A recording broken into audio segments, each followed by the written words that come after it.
Boa noite. Vamos orar para a gente estudar a palavra de Deus, amém? Parece-me que o frio mantém as pessoas mais lentas, não é? Mas a gente chegou na hora, aleluia. Obrigado, papai, bendito seja o teu nome entre todos os nomes. Teu favor nos é muito caro. Obrigado por nos trazer, por nos acompanhar na vinda e na volta, na entrada e na saída. Obrigado, Senhor, por tua bondade e misericórdia que sempre nos acompanham. Obrigado, Jesus, por mais um dia em que podemos te contemplar, te estudar, te conhecer. Seja conosco, Espírito Santo, fala no íntimo do nosso coração, nos mostra a forma excelente de entendimento, e nos dá, Pai, conhecer os teus mistérios. Revela a nós, Senhor, aquilo que o Senhor tem preparado para aqueles que te amam, que os olhos não viram, ouvidos não ouviram, mas o Senhor nos tem revelado no Espírito. Vem sobre nós, traz teus filhos para estudarem a tua palavra, receberem a vida e nos dá comunhão à mesa e comunhão de ideias, em nome de Jesus. Amém. Glória a Deus. Nós somos cada vez menos, amém? Porque o caminho para o céu é estreito, né? São poucos os que vão por ele. Está estourando. Alô? Vamos ver agora. Bom, na semana passada, nós falamos sobre Nimrod, né? Sobre a maneira dele de construir com tijolos. Pode sentar, fica à vontade. Pode pegar também. Vimos que em Nimrod houve a primeira tentativa de Satanás de formar um ditador mundial, né? Um anticristo. O primeiro tipo do anticristo se achou em Nimrod. Vimos que todas as falsas religiões do mundo têm a sua origem em Babilônia, que usava betume na construção e tijolos. Vimos que Deus, ele é um especialista em edificar com pedras e nos trata como pedras vivas, amém? Pedras afogueadas, pedras vivas. Gente que é sui generis, só tem um. Não tem dois. Somos muito individuais, muito especiais. E Deus nos usa e nos tem num perfeito lugar de encaixe na edificação chamada Corpo de Cristo ou Templo do Espírito Santo. Né? Em se tratando de edificação, melhor que a gente diga Templo do Espírito Santo. Então esse templo tem sido edificado com pedras vivas. Amém? E somos também membros do corpo, né? E com isso, cada um tem uma função e um aspecto diferente. Nem todo mundo é mão, muitos de nós temos uma função toda especial. E nos encaixamos num lugar todo especial. Tanto falando de corpo, quanto falando de templo. Vimos que Nimrod quis construir com tijolos. Tijolo é aquela coisa padronizada que serve em tudo quanto é lugar e que não é a maneira de Deus de fazer. Lembram disso? Com isto estavam declarando que não precisavam da salvação de Deus, pois podiam fazer da sua própria salvação. Toda religião falsa tem seus próprios métodos para chegar a Deus, cometendo, portanto, o mesmo erro e se desviando, como lemos, do eu sou o caminho, a verdade e a vida, ninguém vem ao Pai senão por mim. O único caminho é o Senhor Jesus Cristo. A confusão das línguas é uma maldição sobre a raça humana, mas ainda não é o juízo de Deus. Este se dará na tribulação. Desde que foram espalhadas, as nações estão entregues a seus próprios caminhos, sem se lembrarem que Deus tem o total controle da história e que um dia se cumprirá. O Salmo 2, 2 a 4. Paramos aí, vamos ler o Salmo 2, de 2 a 4. Eu acho que quando comecei a igreja, eu recebi essa palavra. Deixa eu ver se é essa mesmo. Não, não é.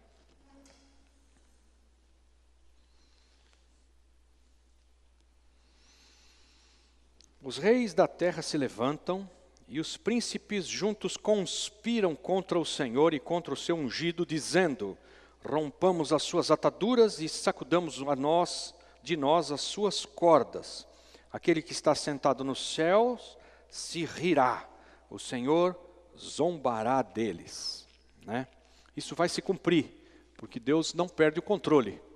E apesar de Nimrod e da Babilônia e das falsas religiões e desse primeiro tipo do anticristo, um dia Deus vai fazer justiça e Deus vai trazer juízo sobre os povos, sobre as nações. Isso vai acontecer. Este período termina com a intervenção e a vitória de Deus sobre as trevas para continuar o seu plano redentor para o homem. Qual período? O período que nós estamos falando é de Babel. Termina por quê? Porque o propósito no coração dos homens de construir uma torre alta que eleve o nosso nome, que chega até o céu, ele foi todo frustrado porque Deus confundiu as línguas. Então termina um período e ali os homens eles são espalhados na terra automaticamente por conta do seu idioma. Amém? Tudo bem? Aleluia. Então agora nós vamos entrar num próximo período dentro do panorama bíblico, tratando de Abraão, Isaque e Jacó, os patriarcas da fé, os patriarcas de Israel. E os seus 12 filhos, né? Os 12 são patriarcas, os 12 filhos de Jacó. E essa época vai de Gênesis 12, 1 a 3. Vamos ler? Gênesis 12, 1 a 3. Diz lá. Vocês já estão craques em abrir a Bíblia? Ou vocês ficam só me ouvindo? Estão abrindo? Opa! Tá na página 13, viu? Estamos na página 13, amém? Tomara que a tua Bíblia seja igual à minha. Aleluia.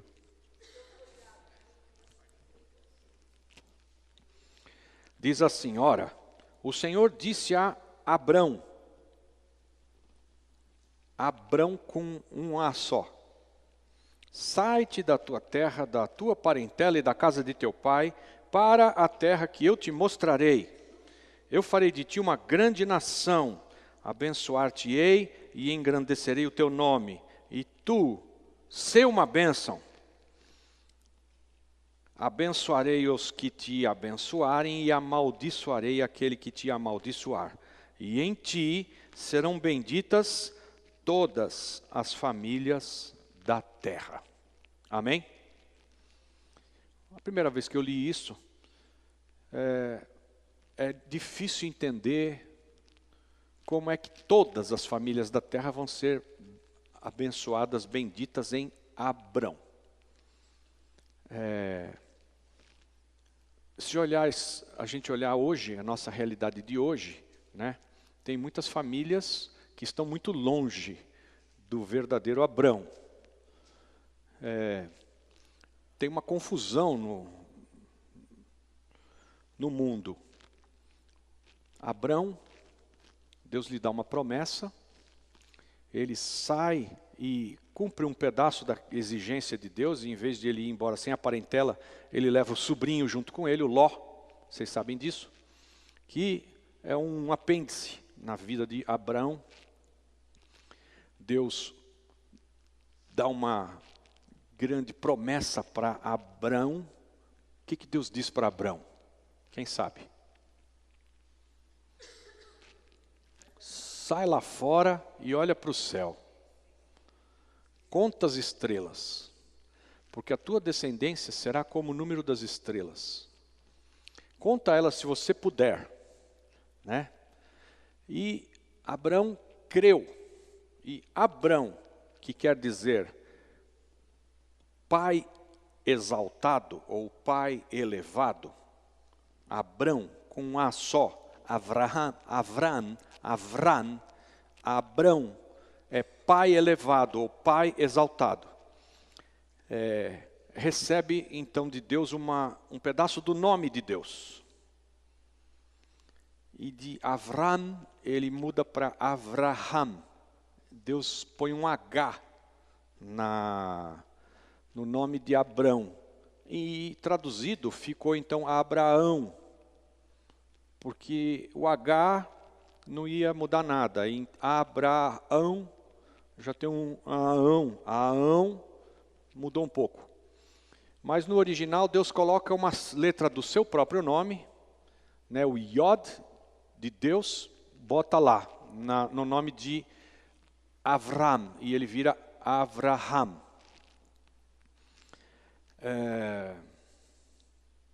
Abre comigo aí em Efésios, capítulo 3. As coisas estão conectadas. Efésios, capítulo 3, versículos 14 e 15. Aqui já é o apóstolo Paulo, escrevendo à igreja em Éfeso. E o apóstolo Paulo, Efésios 3, 14 e 15, ele declara assim: por esta razão, dobro os meus joelhos perante o Pai, do qual toda a família nos céus e na terra toma o nome. Dobro os meus joelhos perante o Pai, Deus Pai, do qual toda a família nos céus e na terra toma o nome. A palavra que foi traduzida aqui para família é a palavra pater, grega. Pater dá origem na Bíblia a duas palavras: pátria e paternidade. Aqui poderia se traduzir que Paulo dobra os joelhos perante o Pai, do qual toda a paternidade nos céus e na terra toma o nome. Já vimos aí várias vezes que o nosso Deus é um Deus de pai para filho, amém? Ele faz as coisas nas gerações, e unge um pai, e a unção sobre o pai se derrama e chega aos seus filhos e à sua descendência para sempre. Então, de pai para filho, Paulo está dizendo que ele dobra os joelhos perante o Pai, do qual toda a paternidade toma o nome. Voltando lá em Gênesis 12, ele disse que em ti serão benditas todas as famílias da terra, em Abrão. Se a gente juntar as duas coisas, você está vendo que Deus está prometendo a Abrão, que se torna Avraham, e de pai exaltado, ele vira pai de multidão, ou pai de nações. De pai exaltado, pai elevado, Avram muda para pai de multidão, ou pai de nações. E nós estamos vendo que Deus está dizendo que as famílias, as paternidades da terra serão benditas em Abrão. E Paulo está dizendo que dobra os joelhos perante o Pai, do qual toda paternidade, toda família toma o nome. Como é que toda família tem o nome de Deus? Porque serão benditas em Abrão. E Deus pega um pedaço do nome dele e coloca em Abrão, e transforma Abrão em Abraham. E então, nele é a palavra de Deus, a promessa é nele, em Abraham, serão benditas todas as famílias. E Deus tomou um pedaço do seu nome e colocou nele. E disse a ele que ele seria a bênção sobre as famílias da terra. Então a gente toma o nome que vem de Deus, passa por Abrão e vem até nós. Quando Deus quis fazer um povo, e nós vamos ver daqui a pouco que tem algumas implicações e alguns propósitos de Deus em agir como agiu. Deus não elegeu um povo que existia e disse, eu vou lidar com esse povo aqui. Eu vou pegar os chilenos, e os chilenos vão ser o meu povo, e eu lhes serei Deus e eles serão meu povo. E provocou ciúmes em todas as outras nações quanto aos chilenos, porque por que cargas d'água Deus elegeu os chilenos? Não foi isso que ele fez. Ele tinha que fazer uma pater. Deus tinha que suscitar uma pater, que é uma paternidade, que é uma pátria. Presta atenção para não perder a linha de pensamento. Deus, ele vai fazer para ele um povo, uma pátria. Ele precisa de paternidades. Juntas, as paternidades formam uma pátria. É tudo pater. Deus é um Deus de pai para filho. Paternidade forte, pátria forte. Deus quis fazer para si um povo, uma pátria. Ele quis fazer Israel. Qual é a matéria-prima que Deus vai precisar tomar para fazer para si uma pátria? Qual é a matéria-prima?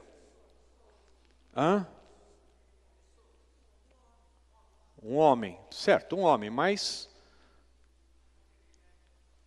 está ligado à paternidade.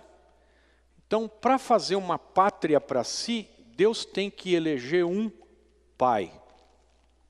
Toma um pai. Então, vai aí na frente, nós já estamos aqui no meio da página, ali em Gênesis 18, 19. Um pouquinho para frente aí.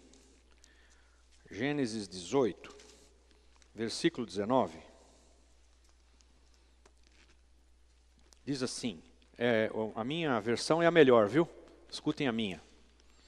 Porque eu o tenho escolhido, a fim de que ele ordene a seus filhos e a sua casa depois dele, para que guardem o caminho do Senhor, para praticarem retidão e justiça, a fim de que o Senhor faça vir sobre Abraão o que a respeito dele tem falado. Talvez alguém tenha aí uma versão, porque eu o tenho conhecido. Tem aí? É bom também. Porque eu o tenho conhecido. O que Deus precisava para fazer uma pátria, formar Israel? Ele precisava de um pai. Então ele sonda o coração dos homens. Os homens nenhum prestavam, amém? E Abraão era igual aos outros todos, amém? Era. Não era. Não era. Abraão era um picareta.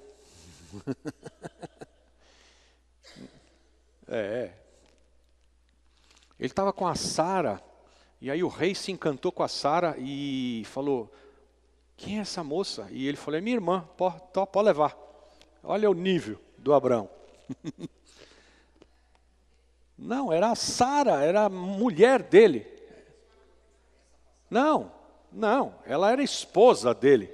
E ele disse pro rei que era irmã dele. Quando o rei vai pegar a irmã, o anjo intervém e ele é livrado de grande maldição. Esse era o Abraão, picareta. Porque se ele ficou com medo que se ele dissesse que era a esposa dele, o que o rei ia fazer? Corta a cabeça, que eu gostei da moça, viu? Corta a cabeça desse cara, que ela é minha. Então ele mentiu e disse que era irmã.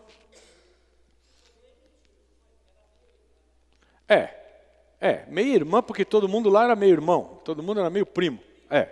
Sim. Mas ele escondeu do rei que era esposa dele. Que aí o rei não podia pegá-la para si, de jeito nenhum. Mas, guardadas as devidas proporções, Deus está sondando o coração de todos os homens e está olhando o coração de Abraão e está vendo que ele vai fazer isto, que está escrito aqui no versículo 19. Eu o tenho conhecido, o tenho escolhido, a fim de que ele ordene a seus filhos e a sua casa depois dele. Algumas versões têm aos seus filhos e os filhos dos seus filhos depois dele. Ou seja, é um pai. Porque ele vai, para que guardem o caminho do Senhor para praticarem retidão e justiça. Isso é um pai que vai ordenar os seus filhos e a sua casa depois dele. Os filhos dos seus filhos, vai estar com os seus netos no colo e vai ensiná-los, vai aguardarem o caminho do Senhor para praticarem retidão e justiça. Então, Deus vê isso no homem Abrão e o torna, então, o pai, que era pai elevado, pai exaltado, o torna em pai de nações. Abraão. Estão comigo? Põe um pedaço do nome dele em Abraão e diz para ele: em ti todas as famílias serão benditas. Lá na frente o apóstolo Paulo diz: eu dobro os meus joelhos perante esse Pai, Deus, né, do qual toda a família no céu e na terra toma o nome.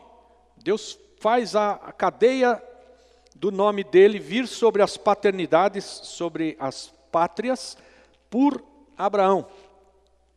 Aleluia. Então, nós estamos estudando um tempo agora em que termina essa etapa que nós vimos aqui de Babel, né? Nimrod, mudam-se as línguas, né? Começa então agora, nesse momento, a Deus formar para si um povo peculiar para si. Para isso ele toma um pai como matéria-prima e a partir desse pai ele vai fazer uma grande nação.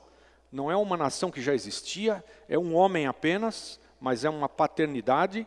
E ele vai fazer isso até ser dada a lei. Vamos estudar essa época de Abraão, Isaque, Jacó e os seus 12 filhos, até que seja dada a lei. Vamos ler aqui então Êxodo 19, 3, é o final desse tempo. Declara ali: então subiu Moisés a Deus, e do monte o Senhor o chamou, dizendo: assim falarás à casa de Jacó, e anunciarás aos filhos de Israel. Só isso. Aqui mudou o tempo, a época. Agora ele está falando a Moisés para falar à casa de Jacó. E aqui vai começar outra época que é chamada de lei. Deus vai dar uma lei para todos seguirem. Até aqui não existia isso. Abraão, Isaque, Jacó e os seus 12 filhos não tinham a lei ainda.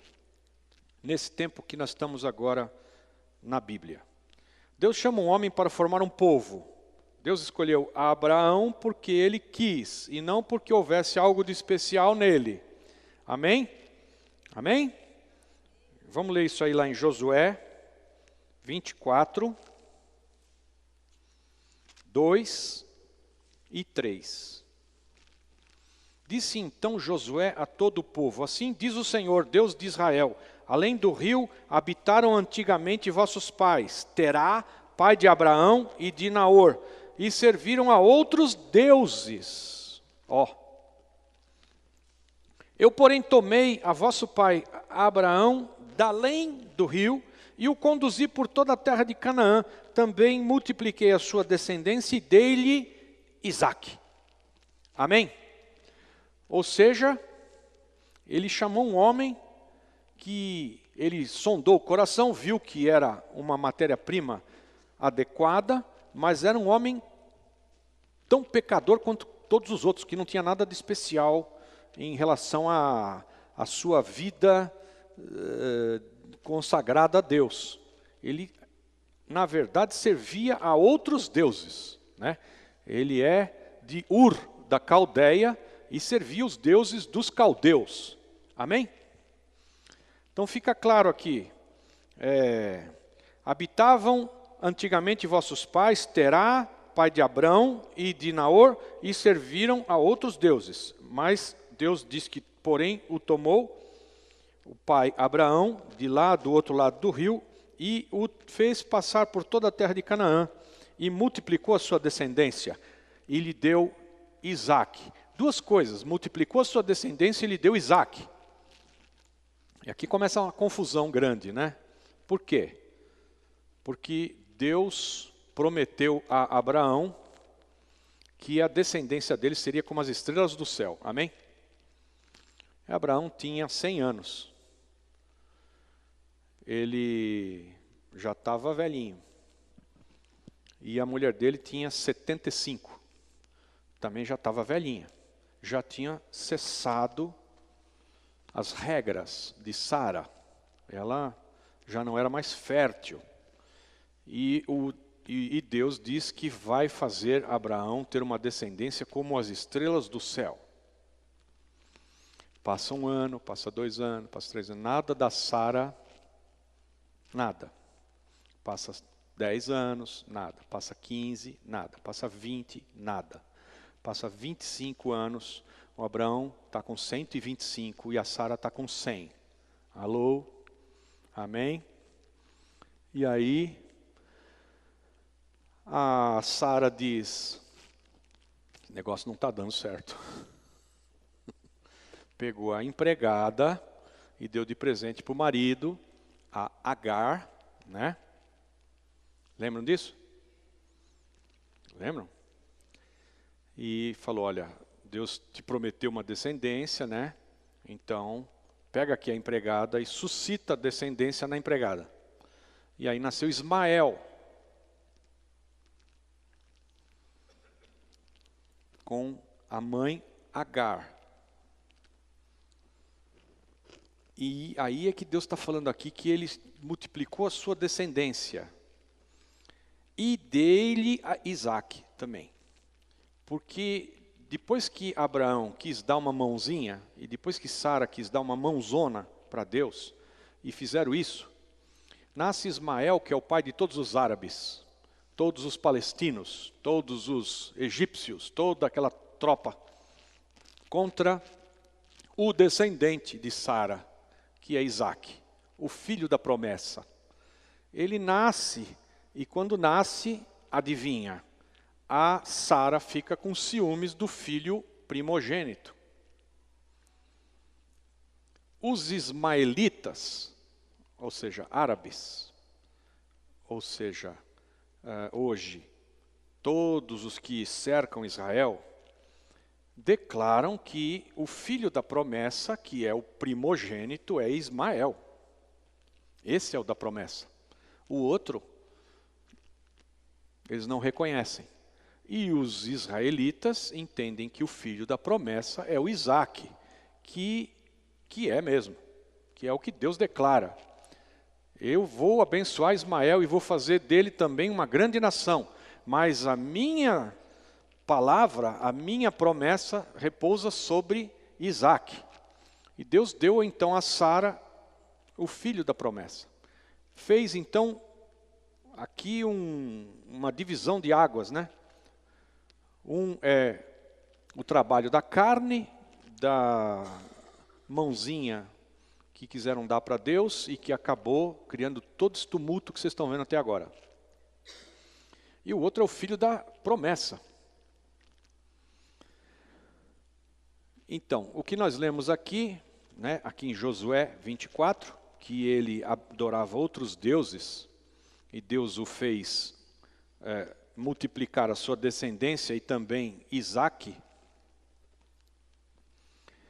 indica que Abraão era idólatra, adorava outros deuses, vivia em Ur, na Caldeia, cidade dedicada à lua, que era chamada de Naná, e adorada como Deus.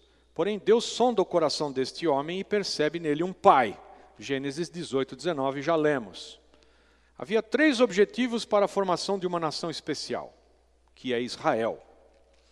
Conservar entre os homens o testemunho do Deus verdadeiro. Então, Deus vai suscitar um povo que vai preservar, vai conservar o testemunho do Deus verdadeiro, de boca em boca. Outro objetivo era formar um povo para receber e preservar a palavra de Deus. Então, aí já é dada a lei. E é a palavra que vai ser transferida de geração em geração. Não só mais um testemunho que é de boca em boca, mas também uma palavra escrita que é de geração em geração, que vai ser preservada. E, por último, preparar o caminho para trazer o Salvador ao mundo. Esse vai ser descendência da mulher, Israel. A mulher, biblicamente falando, muitas vezes quando se lê a mulher, é Israel. E vi uma mulher, Apocalipse 12, pronta para dar à luz, né, é Israel, que estava para dar à luz e deu à luz a um bebê, que somos nós. Aleluia! Nós vamos chegar lá, daqui 1 ano e meio, amém? Em Apocalipse. Estão comigo? Ok. Então, 3 propósitos de Deus para formar um povo para si. Conservar entre os homens o testemunho do Deus verdadeiro, formar um povo para receber e preservar a palavra de Deus e preparar o caminho para trazer o Salvador ao mundo. Glória. Pactos. Vamos estudar aqui alguns pactos que Deus fez ao longo da história, que nós já vimos alguns deles e vamos ver os outros todos. O primeiro foi feito com Noé. Já vimos isso, mas registrando em Gênesis 9, coloca na tua memória, Gênesis 9, 8.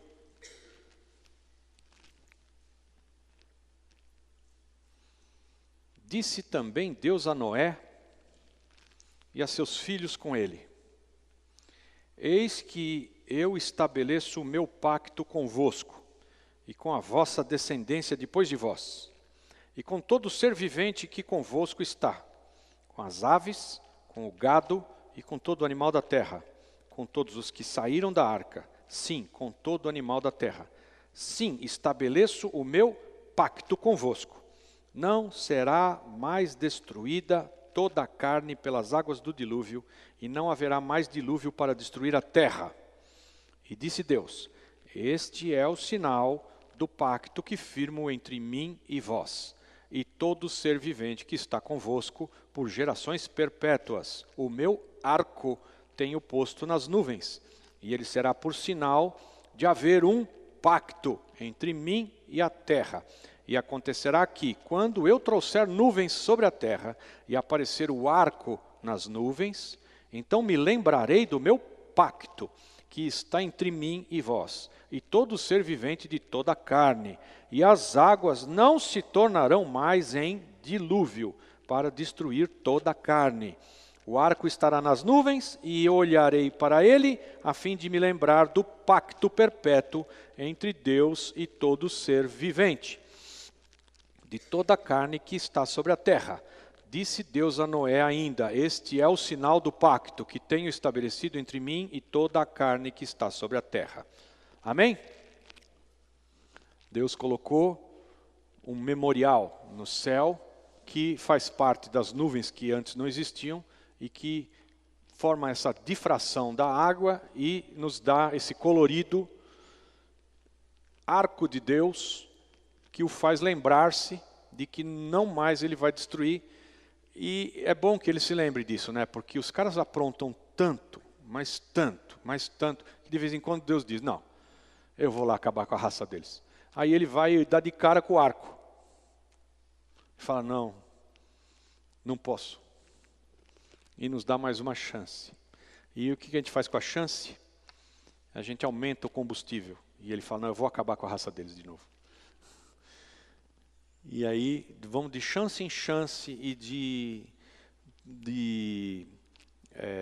corrupção em corrupção, e ele não nos destrói todos, mas alguns ele destrói, viu?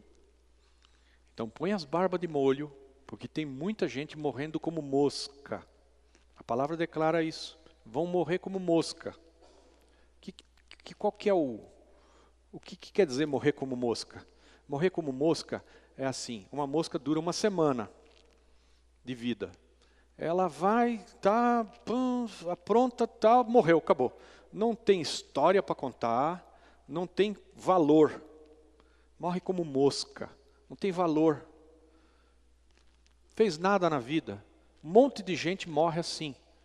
Ele não destrói todo mundo, mas tem muita gente que é destruída, que morre como mosca.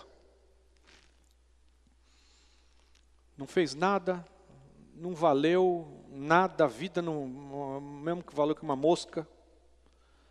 Horrível.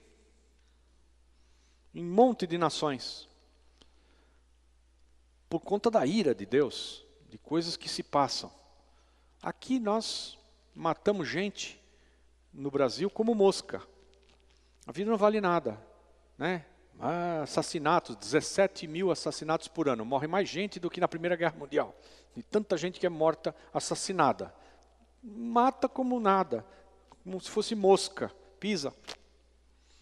Gente que não reage a assalto, mas o cara não estava com o fígado muito bom, matou, pronto. Por nada. Simplesmente. Bom, voltando ao nosso foco, Deus está dizendo que não vai mais fazer isso com a raça humana, com todos os animais. Acabar com a terra, não vai. Aleluia. Pacto abraâmico. Gênesis 12. Isso nós acabamos de ler. Ele fala para Abraão sair da terra dele e da parentela dele e ir para o lugar que ele vai mostrar, porque aí vem o pacto. Farei de ti uma grande nação e te abençoarei, te engrandecerei o nome e se tu uma bênção. Abençoarei os que te abençoarem, amaldiçoarei aqueles que te amaldiçoarem. E em ti serão benditas todas as famílias da terra. Partiu, pois, Abraão como o Senhor lhe ordenara, e Ló foi com ele. Tinha Abraão 75 anos quando saiu de Harã.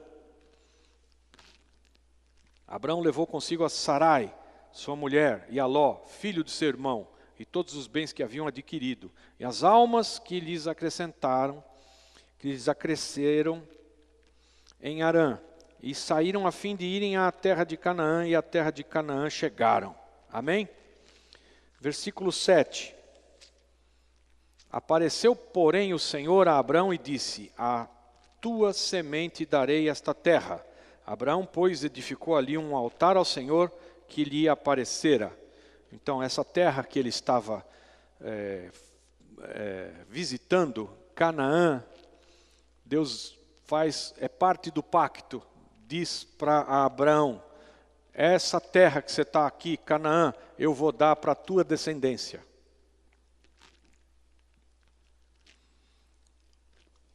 E aí, como a Sara quis dar uma ajudinha, e o Abraão acabou suscitando descendência na Agar,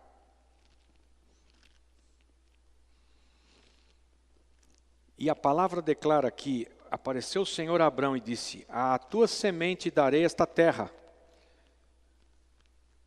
Ele está falando com Abraão. Todos os árabes entendem que essa terra de Canaã, a terra prometida, e toda a amplitude que Deus, mais para frente a gente vai ver, ele delimita muito bem quantos quilômetros quadrados é toda essa terra que ele está dando ao descendente dele. Todos os árabes, eles reclamam essa terra para eles, porque o primogênito é Ismael. Mas Deus está falando do seu descendente, de Abraão, de Isaac, o filho da promessa, o herdeiro, que é filho da mulher de Abraão, não da empregada.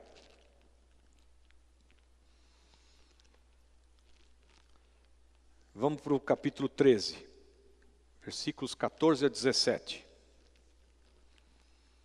E disse o Senhor a Abraão, depois que Ló se apartou dele, aqui vem outro pacto. Vamos falar de 5 coisas com Abraão. Amém? Estão comigo?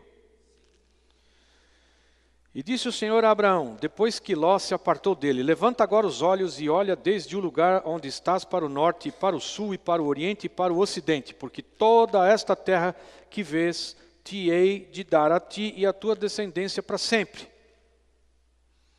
E farei a tua descendência como o pó da terra, de maneira que se puder ser contado o pó da terra, então também poderá ser contada a tua descendência. Levanta-te, percorre esta terra no seu comprimento e na sua largura, porque a darei a ti. Uau! Esse é outro pacto de Deus com Abraão, sobre toda a extensão da terra que lhe foi prometida. Vamos agora para capítulo 15, de 1 a 7. Depois destas coisas veio a palavra do Senhor a Abrão, numa visão, dizendo: não temas, Abrão, eu sou o teu escudo, o teu galardão será grandíssimo. Então disse Abrão: ó Senhor Deus, que me darás, visto que morro sem filhos, e o herdeiro da minha casa é o Damasceno Eliezer. Esse daí é um servo dele, né? Um daqueles que servem você a vida inteira. E então tem um provérbio que diz assim: trata o teu escravo como filho e ele vai requerer herança. Trata o escravo como um filho e ele vai reclamar a herança. Aqui o Eliezer é esse, um escravo, era um servo dele, que pode até reclamar a herança porque está lá com ele a vida inteira e ele não tem filho. E o Abrão está ciente disso. E diz: eu não tenho herança, não tenho herdeiro. O herdeiro da minha casa é o Damasceno, né? Eliezer. Disse mais Abraão: a mim não me tens dado filhos, e eis que um nascido da minha casa será o meu herdeiro. Ao que lhe veio a palavra do Senhor, dizendo: este não será o teu herdeiro, mas aquele que sair das tuas entranhas, esse será o teu herdeiro. Então o levou para fora, como já falamos, e disse: olha agora para o céu e conta as estrelas, se as podes contar. E acrescentou-lhes: assim será a tua descendência. E creu Abrão no Senhor, e o Senhor imputou-lhe isto como justiça. Aleluia. Disse-lhe mais: eu sou o Senhor que te tirei de Ur dos Caldeus para te dar esta terra em herança. Isso aqui é pacto com Abrão. Amém? Vá para o capítulo 17, versículo 1 a 8.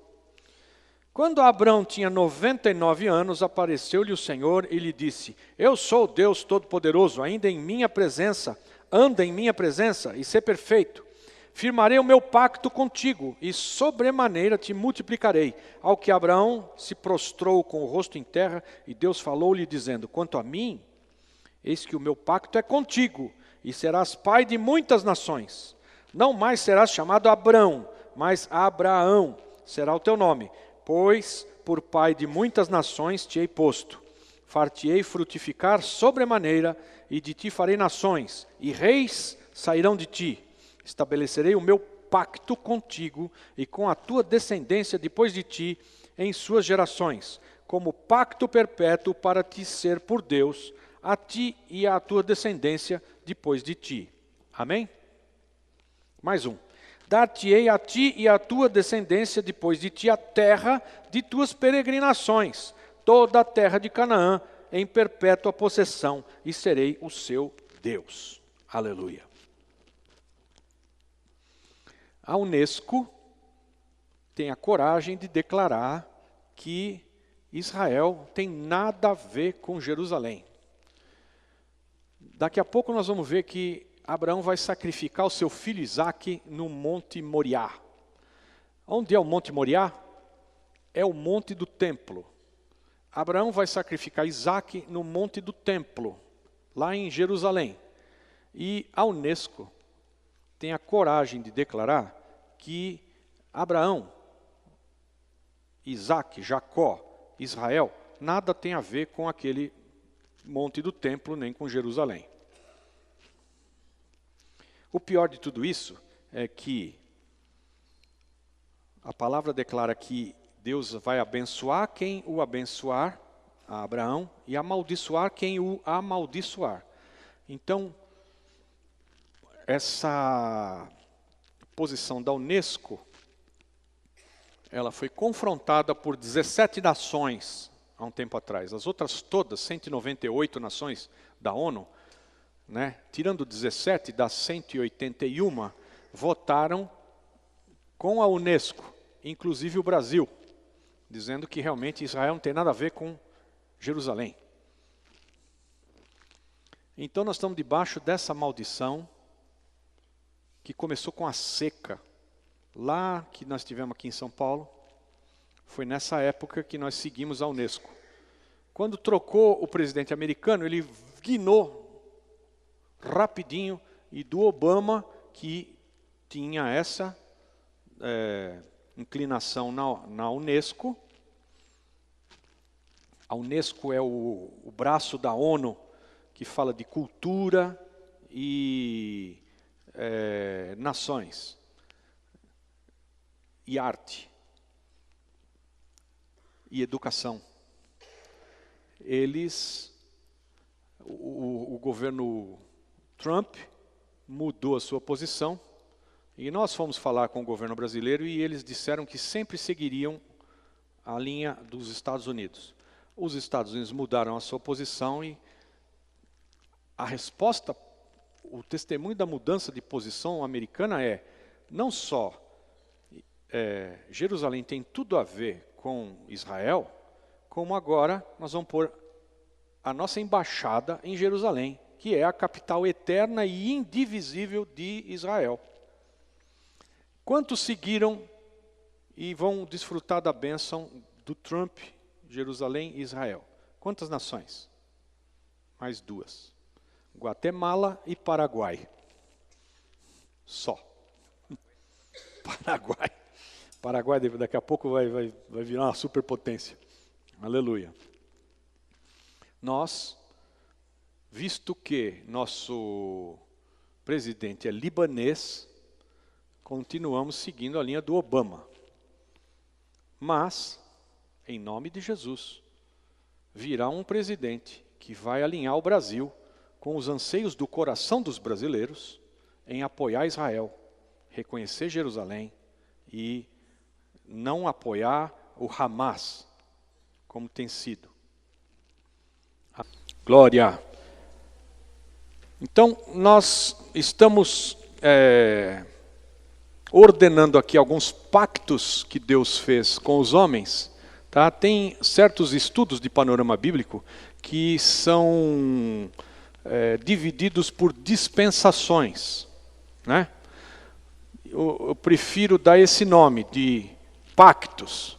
Então, porque tem a dispensação da inocência, tem a dispensação da lei e a dispensação da graça, e assim, algumas dispensações que com começo e fim na história bíblica. Mas prefiro não falar de dispensações, mas de pactos. Tá? Então nós estamos estudando aí, o pacto noético já foi, agora esses 5 estamos vendo agora com Abraão, e vamos estabelecer alguns novos pactos aqui, que nós ainda vamos ver, tá bom? Então, o mosaico é com quem? Moisés, amém. Êxodo 19, 5 e 6. Êxodo 19, esse é o encontro de Moisés com Deus lá no Monte Sinai, amém? Versículo 5 diz, agora, pois, se atentamente ouvirdes a minha voz e guardardes o meu pacto, então sereis a minha possessão peculiar dentre todos os povos, porque minha é toda a terra. E vós sereis para mim reino sacerdotal e nação santa. São estas as palavras que falarás aos filhos de Israel. Aleluia. Então, Deus faz um pacto com essa nação e declara que eles, guardando esse pacto, serão minha possessão peculiar, diz o Senhor. Ok? Dentre todos os povos. Esse é um pacto com Moisés. No capítulo seguinte, capítulo 20, versículo 1, Então falou Deus todas estas palavras, dizendo: Eu sou o Senhor teu Deus, que te tirei da terra do Egito, da casa da servidão.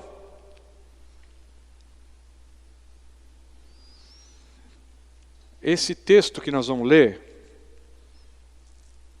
é mais conhecido de todos vocês como os 10 mandamentos. É Êxodo 20. Os 10 mandamentos. Mas é um pacto que Deus faz e eu quero ir lentamente explicando para vocês, vai até o 19.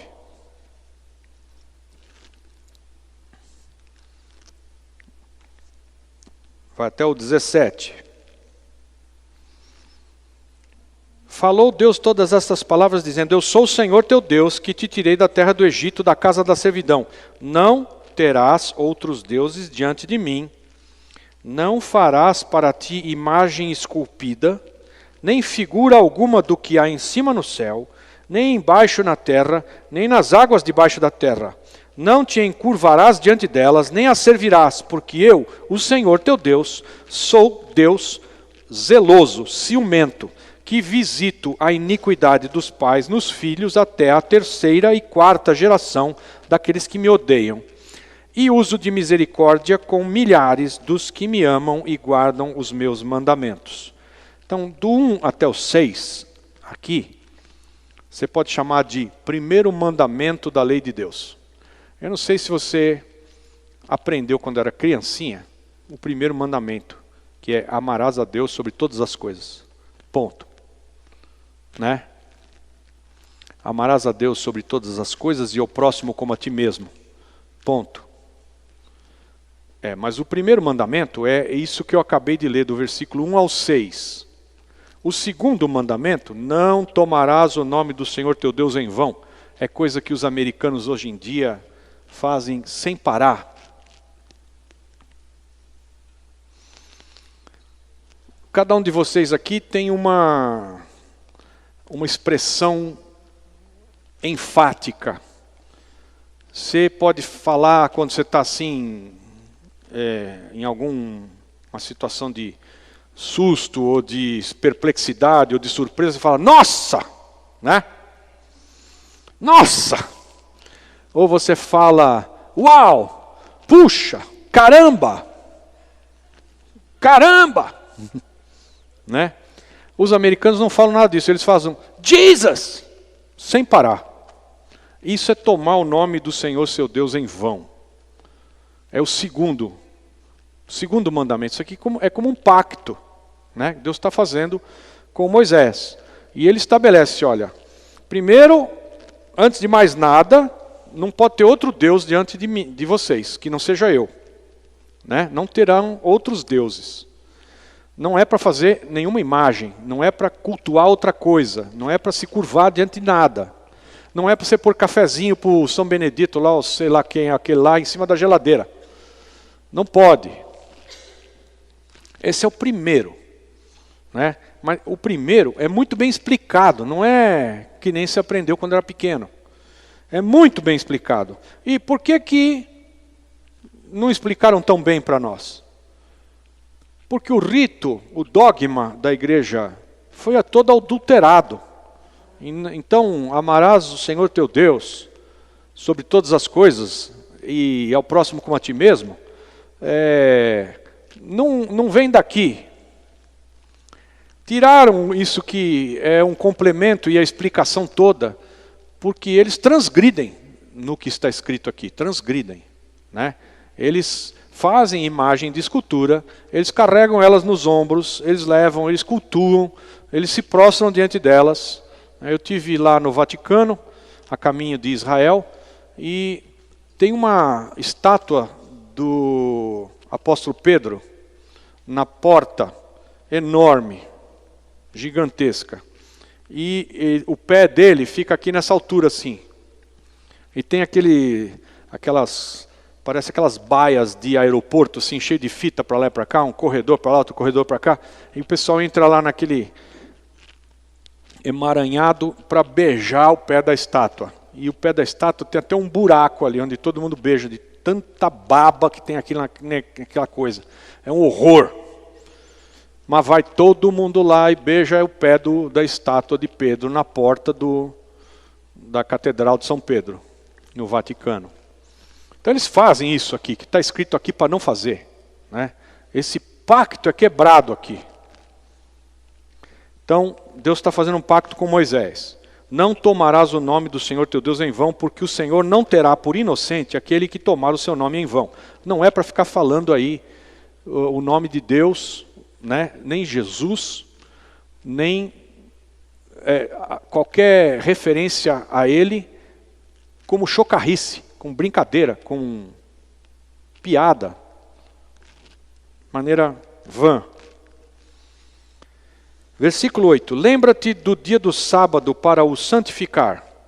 6 dias trabalharás e farás todo o teu trabalho, mas o 7º dia é o Shabat do Senhor, teu Deus. Nesse dia não farás trabalho algum, nem tu, nem o teu filho, nem a tua filha, nem o teu servo, nem a tua serva, nem o teu animal, nem o estrangeiro que está dentro das tuas portas. Porque em 6 dias fez o Senhor o céu e a terra, o mar e tudo o que neles há. E ao 7º dia descansou, por isso o Senhor abençoou o dia do sábado e o santificou. Esse é outro mandamento, outro pacto. E agora? A gente guarda o sábado ou a gente não guarda o sábado? Porque também isso foi adulterado e mudamos para domingo. E agora, depois que mudamos para domingo, também o domingo virou dia de trabalhar no shopping. Todo mundo. Eu falo para minha mulher, mas está fechado, hoje é domingo. Ela fala, que está fechado? Não existe mais nada fechado. Está tudo funcionando. Quando eu era pequeno, né, lá em Barbacena, o negócio. Sábado, domingo não tinha nada. Não tinha nada. Mas, talvez algum restaurante num lugarzinho assim, e só. Agora não. E nessa cidade aqui, então, se você quiser um neurologista para operar o teu cérebro às 3h30 da manhã, ele está lá. É só você aparecer que está lá o cara. Tem tudo o tempo todo. Nunca vi. E isso aqui fica completamente vão. Né? Ninguém guarda o Shabat, o dia do descanso. Ou guarda? Será que guarda? Eu não sei quanto a vocês, mas eu tenho o meu dia de descanso, que na verdade, o dia do descanso é pura e simplesmente para você dizer para Deus que Ele é Deus e você é você. Que não é você que é Deus, é Ele que é. E Ele descansou e te disse para você abençoar esse dia e estar com Ele, descansar. Na verdade, isso é saudável para o homem. Ele precisa do dia do descanso. Ele tem que ter esse dia quieto. O dia foi feito para ter comunhão com Deus, para renovar e se alimentar espiritualmente, renovar a vida espiritual. Isso era o mínimo. Com Jesus, todos os dias são dia de descanso. Todos os dias são santos e separados para Deus. O que Ele espera de nós é que a gente viva todos os dias como se eles fossem um Shabat. Mas é óbvio, todo mundo tem que trabalhar e ganhar o seu rendimento. E hoje, a ideia não é que se tenha o sábado especificamente para descansar e honrar o Senhor. Mas a ideia é que se tenha um dia por semana. Você eleja o teu dia do descanso. Isso honra o Senhor. E mostra para Ele que não é pelo teu acordar de madrugada, repousar tarde e comer o pão de dores que você vai se dar bem. Não, é confiando no Senhor. Se o Senhor não edificar a casa, em vão trabalham os que a edificam. E se o Senhor não guardar a cidade, em vão vigia a sentinela. Amém? Os judeus, eles, quando vão sair de casa, eles enfiam a chave na fechadura para fechar a casa. E sabe quantas voltas eles dão na chave? Uma. E as chaves dão 2 voltas, né? A língua entra na porta a primeira e aí completa com a segunda volta. Os judeus todos dão uma volta na chave. Por quê? Porque se o Senhor não guardar a cidade, em vão vigia a sentinela. Então eles legalmente, licitamente, debaixo de lei, eles fazem tudo. Então eu faço a minha parte, dou uma volta. Deus tem que fazer a parte dele. Eu não vou dar 2 voltas, porque eu estou falando para Deus. Sou eu que guardo a minha casa, eu que fecho, a segurança é por minha conta, eu que travo, é comigo a coisa. Judeu não faz isso. Dão uma volta na chave. A outra volta é por conta do anjo.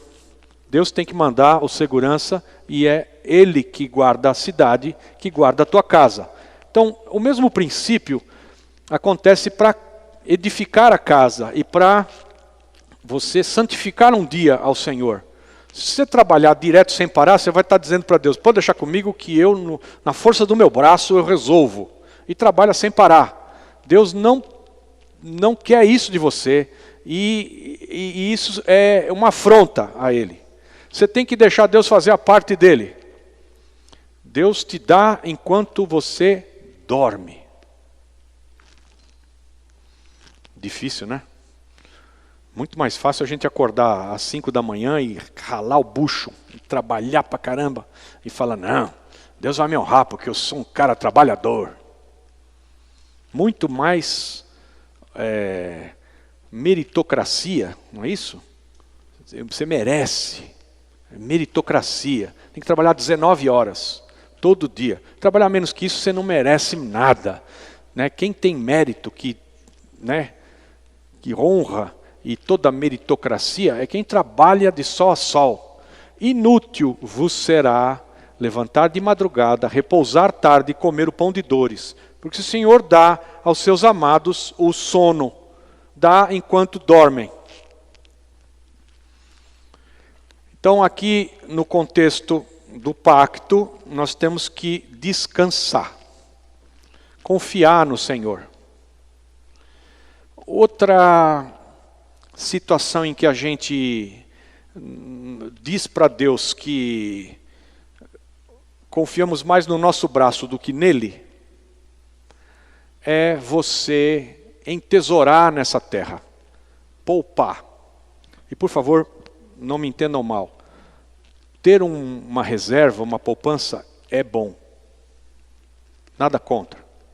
Mas tem gente que faz seguro de tudo, e confia no seguro, e guarda, e entesoura, para que se lhe aconteça qualquer sinistro, ele tem aí 2, 3, 5, 7 anos de reserva para ele poder ficar bem.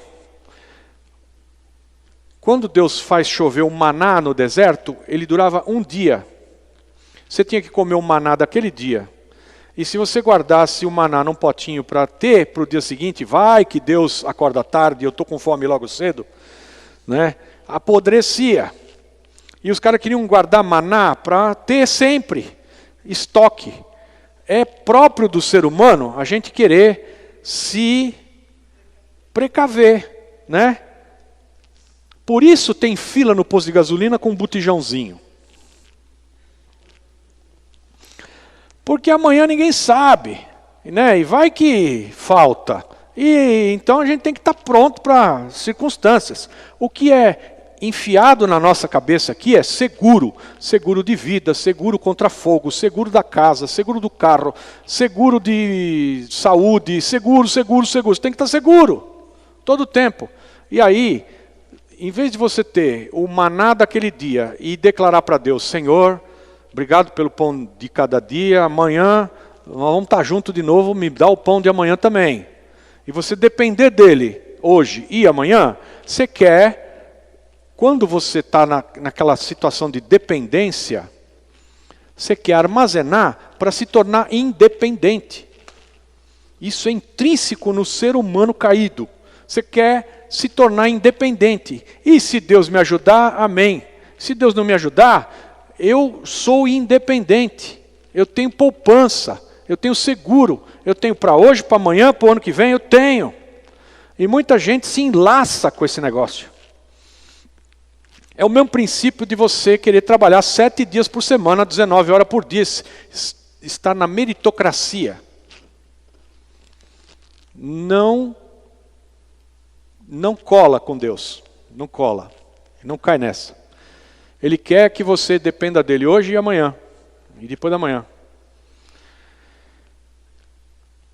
Ao mesmo tempo que não é para você ser um gastão sem medida, não é para você ficar tentando se lastrear nos teus tesouros, nos teus celeiros que estão cheios. Não é. Porque você vai estar batendo na cara de Deus, falando, pode ir embora da minha vida que amanhã eu já estou bem, não preciso. Quando você faz isso, ele só aperta um botãozinho, né? Tum, e a tua vida ferrou, acabou, virou do avesso. Ele só aperta um botãozinho e você para.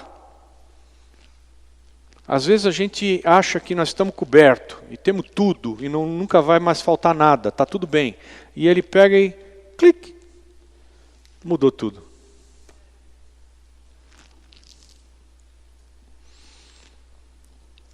Bom, continuando. O próximo mandamento, no versículo 12, é um pacto de Deus. Honra a teu pai e a tua mãe para que se prolonguem os teus dias na terra que o Senhor teu Deus te dá. Esse é um pacto com promessa, o primeiro mandamento com promessa. Você honra pai e mãe, você vai bem e vai viver muito. Que nem os japoneses, amém? Se não honra, tua vida vai ser ceifada. Você morre na véspera, não vai longe. Então, vamos honrar pai e mãe. Não matarás, não adulterarás, não furtarás, não dirás falso testemunho contra o teu próximo, não cobiçarás a casa do teu próximo, não cobiçarás a mulher do teu próximo, nem o seu servo, nem a sua serva, nem o seu boi, nem o seu jumento, nem coisa alguma do teu próximo. Lá na 10 mandamentos da lei de Deus católico, esse daqui é o mandamento número 7. Não cobiçarás a mulher do próximo. Aí, quando os judeus receberam as leis das tábuas de Moisés, o Moisés começou a ler os negócios e falou, 7º, não cobiçarás a mulher do próximo. Os judeus se levantaram e falaram, não, corta o 7. E aí até hoje o 7 tem um cortinho no meio. Amém?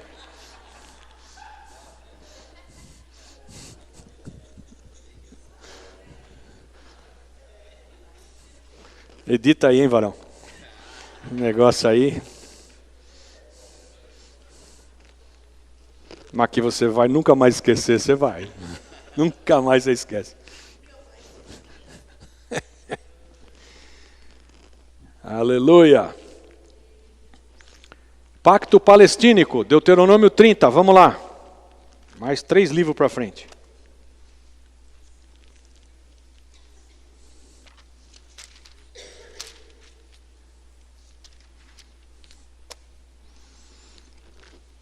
Deuteronômio 30, versículo 3.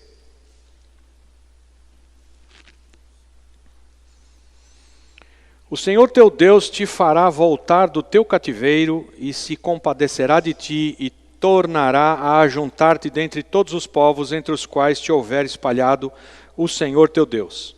Ainda que o teu desterro tenha sido para a extremidade do céu, desde ali te ajuntará o Senhor teu Deus e dali te tomará. E o Senhor teu Deus te trará a terra que teus pais possuíram e a possuirás. E te fará bem, e te multiplicará mais do que a teus pais. Também o Senhor teu Deus circuncidará o teu coração e o coração da tua descendência, a fim de que ames ao Senhor teu Deus de todo o teu coração e de toda a tua alma, para que vivas. Amém? E o Senhor teu Deus porá todas estas maldições sobre os teus inimigos, sobre aqueles que te tiverem odiado e perseguido. Tu te tornarás, pois, e obedecerás à voz do Senhor, e observarás todos os seus mandamentos que eu hoje te ordeno. Então o Senhor teu Deus te fará prosperar grandemente em todas as obras das tuas mãos, do fruto do teu ventre, e no fruto dos teus animais, e no fruto do teu solo, porquanto o Senhor tornará a alegrar-se de ti para te fazer bem, como se alegrou em teus pais, quando obedeceres à voz do Senhor teu Deus, guardando os seus mandamentos e os seus estatutos escritos neste livro da lei, quando te converteres ao Senhor teu Deus de todo o teu coração e de toda a tua alma, porque este mandamento que eu hoje te ordeno não te é difícil demais, nem tampouco está longe de ti, não está no céu para dizeres, quem subirá por nós ao céu e nolo trará, e nolo fará ouvir, para que o cumpramos, nem está além do mar, para dizeres, quem passará por nós além do mar, e nolo trará, e nolo fará ouvir, para que o cumpramos? Mas a palavra está muito perto de ti, na tua boca e no teu coração, para a cumprires. Vê que hoje te pus diante de ti a vida e o bem, a morte e o mal. Se guardares o mandamento que eu hoje te ordeno, de amar ao Senhor teu Deus, de andar nos seus caminhos e de guardar os seus mandamentos, os seus estatutos e os seus preceitos, então viverás e te multiplicarás, e o Senhor teu Deus te abençoará na terra em que estás entrando para possuíres. Mas, se o teu coração se desviar e não quiseres ouvir, e fores seduzido para adorares outros deuses e os servires, declaro-te hoje que certamente perecerás, não prolongarás os dias na terra a qual vais, passando o Jordão, a fim de a possuíres.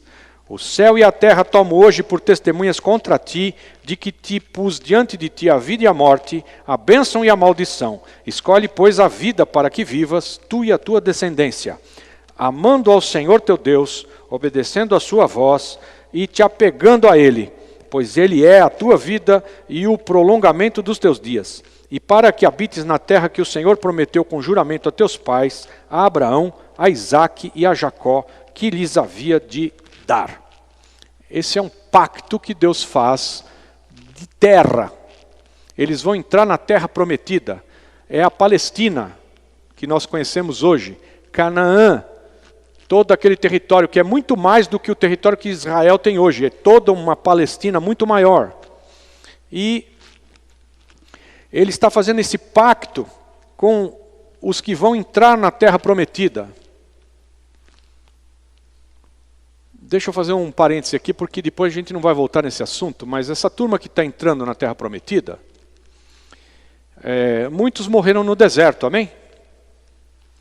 Morreram porque só reclamavam e só duvidavam.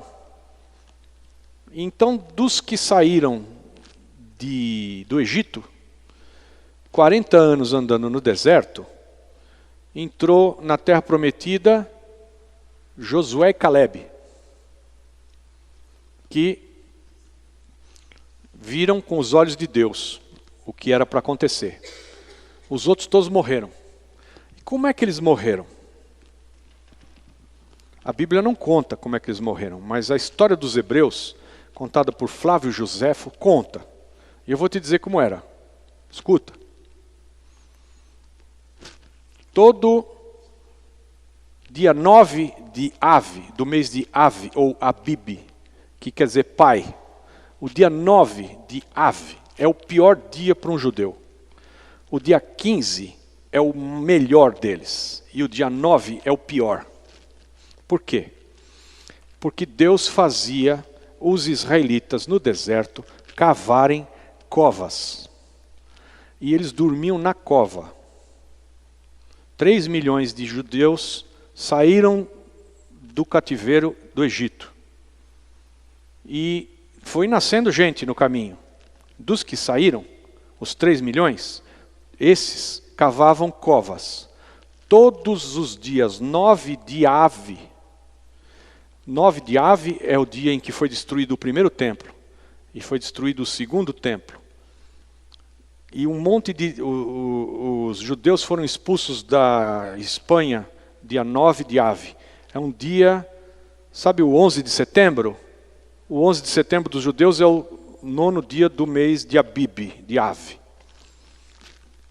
Eles cavavam covas, 15.000 judeus dormindo nas covas que eles mesmos cavavam, morriam e não acordavam. E assim, ao longo dos anos, todo o povo que saiu foram morrendo. O tempo todo morria 15.000, que já estavam na cova, bonitinho. Eles mesmos tinham cavado, era só ficar lá, tampa e acabou. Um belo dia, quando eles estavam para entrar na Terra Prometida, cavaram as covas, os caras dormiram nas covas, todo mundo acordou vivo. E aí, falando, nós erramos a data. Olha o que eles pensaram. Não é 9 de Ave hoje. Está errado, alguém pisou na bola aí, porque para se acompanhar o calendário judaico é difícil. Tem lua, e se chegou a lua, se não chegou, se teve o tempo da colheita ou não, etc. Então, todo tempo tem uma mudança. Dá para errar, assim, uns dias, fácil. Erramos. Bom, os caras dormiram na cova mais um dia, mais outro, mais outro, mais outro. Quando chegou o 15º dia, eles deram por encerrado o assunto. Mas ninguém vai morrer no deserto. Todo mundo que está vivo vai entrar na Terra Prometida. Acabou. Os que tinham que ter morrido no deserto já morreram. Era o 15º dia, eles chamam de Tubav.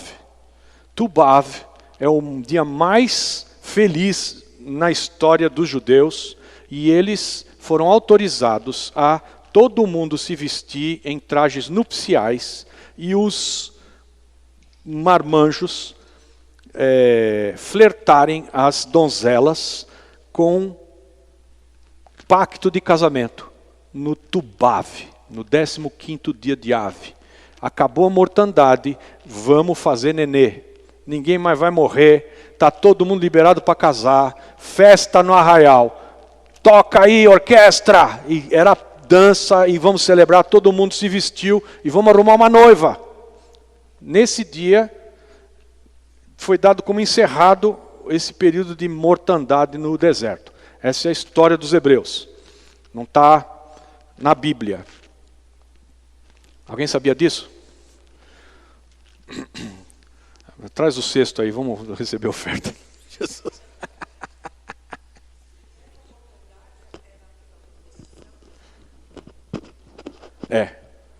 Incredulidade, murmuração, rebelião contra o Senhor. Sim. Estou brincando, irmã. Não faz isso não. Daqui a pouco.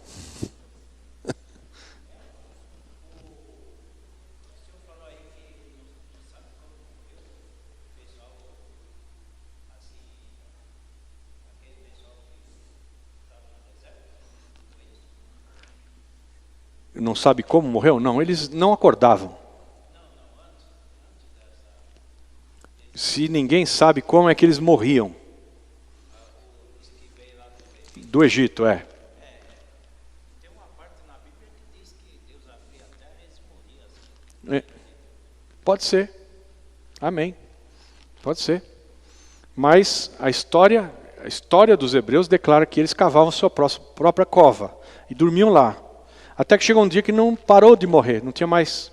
Aí eles fizeram a maior festa. Amém? Bom, esse versículo aqui, o Deuteronômio, como eu disse para vocês, é um livro que recapitula toda a lei antes deles entrarem na Terra Prometida. E esse capítulo 30 de Deuteronômio, ele resume perfeitamente tudo que Deus está esperando de retidão no coração de todos eles, para que todas as coisas possam ir bem para eles, né? Então todos os seus preceitos, estatutos, tudo isso tem que estar memorizado para entrar lá. E Deus está falando que Ele vai dar aquela terra para eles. É um pacto. E que isso é uma coisa muito importante. Versículo 5. E o Senhor teu Deus te trará à terra que teus pais possuíram, e a possuirás, e te fará bem, e te multiplicará mais do que a teus pais.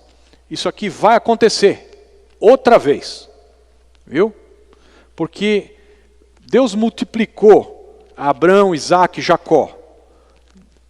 Trouxe em Moisés todos os 3 milhões de almas do Egito, morreram no deserto, mas tinha outro monte de gente que nasceu, entraram na terra de Canaã, foram multiplicados lá. Ok. Hoje deve ter ali uns 5 milhões de israelitas e mais uns outros 10 milhões de israelitas espalhados pelo mundo inteiro. 15 milhões de israelitas. Deus vai tornar a trazer os israelitas todos, os 15 milhões, que muitos vão ser mortos pelo anticristo, mas vai trazê-los lá de volta na terra e vai multiplicá-los muito, muito, muito mais do que já foi. Vai ter muitos, muitos, muitos milhões de judeus em Israel no milênio. Amém? Aliás, outra coisa, abre parêntese. É tão próxima a vinda do Messias, presta atenção, é tão próxima a vinda do Messias, e o Messias, a palavra declara, que vai pisar no Monte das Oliveiras, e a terra vai fender, ele vai pisar, e no meio das pernas dele a terra vai fender, vai ter um grande terremoto, e ele vai reinar lá. Que os judeus constroem os proprietários de imóveis ao redor da cidade, do templo, onde era o templo antigamente, naquela região central ali e perto da cidade antiga, perto do templo, os judeus que são proprietários de imóveis que custam uma fortuna ali naquele lugar, hoje alugam com uma cláusula no contrato de locação que diz assim: em caso de retorno, em caso de vinda do Messias, não retorno, em caso da vinda do Messias, o inquilino se obriga instantaneamente a deixar o imóvel. Porque é ele, proprietário, que vai morar lá. Enquanto o Messias não chega, está alugado. Mas a cláusula está em tudo quanto é contrato de locação em Israel hoje. Em caso da vinda do Messias, você é obrigado a entregar o imóvel na hora.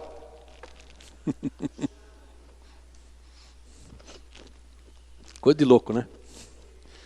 Ah, esses judeus são joia. Amém. Eu vou parar aqui. Eu queria ver se conseguia os pactos todos, mas a gente para no palestínico aqui. Próxima vez a gente retoma aqui do pacto com Davi, tremendo, e depois um novo pacto, que isso toca a todos nós. Amém? Glória a Deus.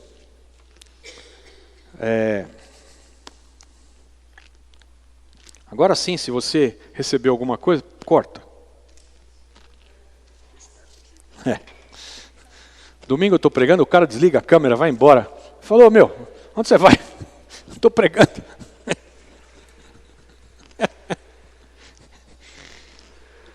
Vamos ofertar ao Senhor, faça isso com alegria. Dê o seu melhor ao rei. Não compareça à presença do rei de mãos vazias. Honra o Senhor com as primícias da tua renda. Enquanto a gente louva, faça isso. Se você tem dízimos a trazer, pode trazer dízimo hoje, não tem problema. A gente vai orar por eles.